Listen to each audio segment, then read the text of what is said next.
This is Amy Honick in the 1120 class. I am going to explain 6114, algebra patterns relating them to percentages and fractions and whole numbers and decimals.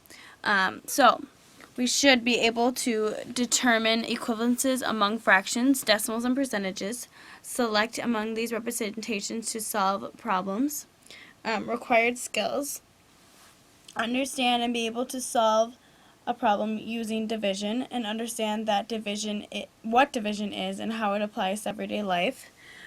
Students will also need to at least have seen fractions before. Goals: to be able to relate fractions to decimals, percentages, and whole numbers. Also to be able to visualize the patterns that are present in fraction and understand pattern with a changing denominator. It may be difficult for students to convert decimals to percentages and vice versa. It may also be hard for students to grasp that these percentages can be converted to be shown as fractions, and hopefully it takes about 30 minutes. Okay, warm up. It is essential to understand patterns in relating fractions. So what we did here was show that the denominators increasing by 2 each time. So 1/2, 1/4, 1/8, 1/16. The denominator may be increasing by 2, and that's the pattern. But the students should also understand that the fraction as a whole is decreasing by 2. So actually getting smaller. And then fractions, percentages, and whole numbers should be put into a pattern to show their relationship. So we use money to show, like, as a visual. So to understand that $1, one whole, and then 75% of that is 3/4. Half of that is 2/4. And then 25%, or I guess we could have done 0.25 decimal is 1/4. So to understand that all of those things can be related to a whole, or related to a dollar, and the pattern that it's decreasing by 1 each time. And then we're going to use money within our activity. Okay.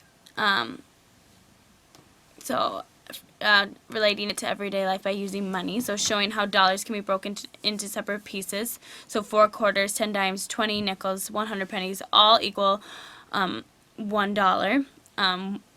These pieces can be separated to show representations of fractions. So like a quarter is 1/4 of a dollar. We will then help our students to understand by asking them to break down the dollar on their own and create a pattern.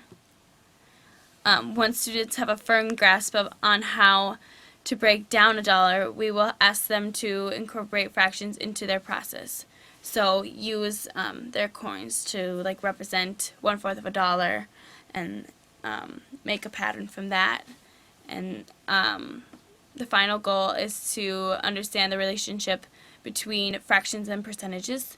So students should already know how to divide, because fractions are basically division problems, and then they should be able to convert fractions to percentages. So take your answer and move it over, take, I guess, the decimal point and move it to the right by 2 if you have from a decimal to a percentage. So I guess one of the patterns could be that 1/4, 0.25, and 25% all equal the same thing. And then conclusion, we hope our students have learned how fractions are related to percentages, decimals, and whole numbers, and know how to make these conversions apply to everyday situations. Okay, thanks.